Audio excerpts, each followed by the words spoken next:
Next one, if alpha, beta, gamma are the roots of the equation x cube minus ax square plus bx minus c is equal to 0, then alpha power minus 2 plus beta power minus 2 plus gamma power minus 2 ఆ value అడుగుతున్నారు వాళ్ళు.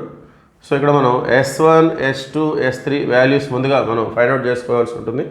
S1 అంటే some of the roots alpha plus beta plus gamma. So ఇది ఒక monic polynomial. So monic polynomial ఉన్నప్పుడు మనకి S1 అంటే minus P1 minus P1 అంటే మైనస్ ఇది X cube plus P1 X square plus P2 X plus P3 ఆ విధంగా మనం కంపేర్ చేసుకోవాలి is equal to A.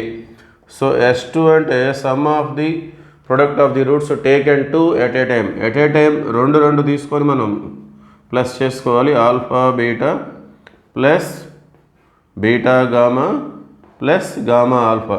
So S2 formula వచ్చేసరికి మనకి P2. So X cube plus P1 X square plus P2 X plus P3. So P2 అంటే మనకి B. అట్లనే S3.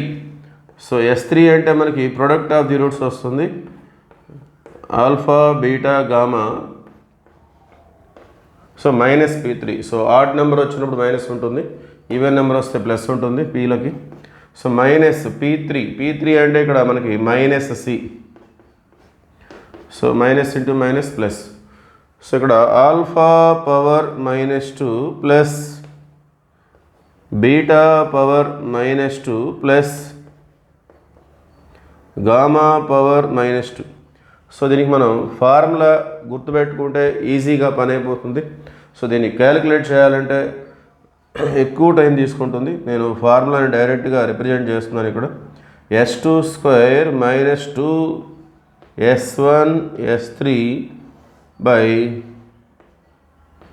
S3 square.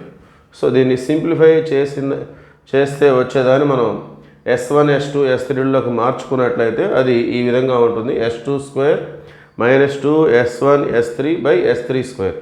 So మన దగ్గర వాల్యూస్ ఉన్నాయి, దీంట్లో సబ్స్టిట్యూట్ చేస్తే మనకి ఆన్సర్ వచ్చేస్తుంది. సో ఇది రెగ్యులర్గా వచ్చేటటువంటిది. ఇలాంటి వాటిని మనం ఫార్ములాస్ గుర్తుపెట్టుకుంటే మన పని ఈజీగా అయిపోతుంది. So S2 square. So S2 అంటే B square minus 2 S1 S3. So S1A S3C. So అంటే minus 2AC by S3 square. S3 అంటే C స్క్వేర్.